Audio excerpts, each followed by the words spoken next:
இது ஒரு புலம்பல் பதிவு தான். ஜபல்பூர் படகு விபத்து பற்றி தான் நான் பேச போகிறேன். சாதாரணமாக நான் எல்லா நியூஸையும் கடந்து போயிடுவேன், வருத்தப்படுவோம், கடந்து போயிடுவோம், அதானே செய்வோம். இதை நான் ஏன் பேசணும்னு நினைக்கிறேன்னா அதுக்கு 2 காரணங்கள் இருக்குது.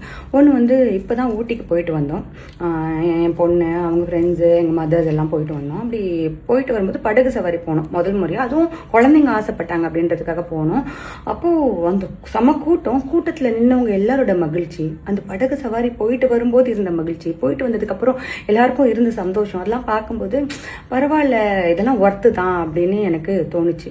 அப்படிதான் இந்த படகு சவாரி போனவங்க கூட ஆசையோடு அதில் ஏறி இருப்பாங்க. ஆனால் கனவுகளெல்லாம் அநியாயமாக முடிஞ்சு போயிடுச்சு. எனக்கு என்ன வருத்தம்னா, இந்த விபத்தை தவிர்த்திருக்கலாம். ஏன்னா இந்த வெதர் படகு சவாரிக்கு ஏற்றதில்லை அப்படின்னு சொல்லப்பட்ட போதும் படகு சவாரி மேற்கொள்ளப்பட்டிருக்கு. விபத்து நடந்துருச்சு. அப்புறம் விஷயம் வெளியில் அத்தாரிட்டிஸ்க்கு போய் அதுக்கப்புறம் ரெஸ்கியூ டீம் சில பேரை காப்பாற்றிருக்காங்க. நிறைய உயிர்கள் போயிடுச்சு. இந்த படகு சவாரி நடந்த இடம் அப்படிங்கிறது ஒரு ஃபேமஸான டூரிஸ்ட் ஸ்பாட். ஆயிரக்கணக்கானவங்க தினம் வந்துட்டு போகிற ஒரு இடம்.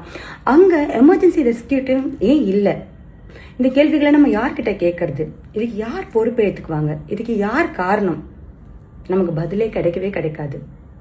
இது எனக்கு என்னோட சம்மந்தப்பட்ட இன்னொரு காரணம் என்னன்னா, ஒரு சிலரை உயிரற்ற உடல்களாக மீட்டிருக்காங்க இல்லையா, அதில் ஒரு அம்மா தன்னோட 4 வயசு குழந்தைய இப்படி கட்டி பிடிச்சிட்டு இறந்து போயிருக்காங்க.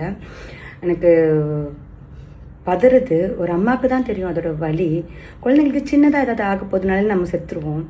அந்த அம்மா தன்னோட குழந்தைய காப்பாற்றணும் கடைசி நிமிஷம் வரைக்கும் எவ்வளோ போராடி இருப்பாங்க அப்படின்றது அவங்க கை இருக்க பிடிச்சிருக்காங்களே, அது தெரியுது. அந்த கடைசி நிமிடங்கள் எப்படி இருந்திருக்கும், வேண்டுதல் எப்படி இருந்திருக்கும், எதுவுமே நிறைவேறாமல் போயிடுச்சுல்ல. நினைக்கும் போது ரொம்ப வருத்தமாக இருக்குது. என்ன பிரச்சனைனா, இங்கே சிஸ்டம் மாறணும்னாலே இந்த மாதிரி சில பரிதாபமான உயிர்கள் அநியாயமாக தங்களோட வாழ்க்கையும் கனவுகளையும் இழக்க வேண்டியதாக இருக்குது. இது எப்போ மாறும்? எப்படி மாற்ற போகிறோம்? நம்மளால ஏதாவது பண்ண முடியுமா?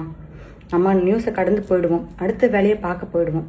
ஆனால் ஏதாவது ஒரு மாற்றத்தை ஏற்படுத்த முடியுமா அப்படின்னு கொஞ்சம் யோசிக்கலான்னு தோணுச்சு.